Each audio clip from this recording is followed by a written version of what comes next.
लड़ूंगा, चाहे जो भी हो जाए। इसकी कोई वजह नहीं कि इसे मुझसे बेहतर माना जाए। ये और मैं दोनों सेयन्स हैं, बल्कि मैं तो अपने लोगों के राजवंश से हूँ, एक प्रिंस हूँ। फिर भी ये जीता, और इसकी इतनी हिम्मत की ये मेरी जान बचाकर महान बने, ये मेरा अपमान है जो मैं कभी नहीं सह सकता।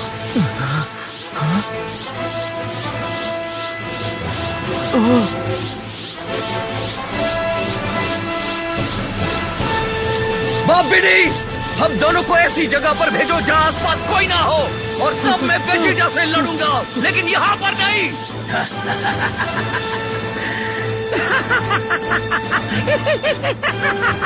देखो, हमारा प्लान बढ़िया काम कर रहा है। नहीं, रुक जाओ।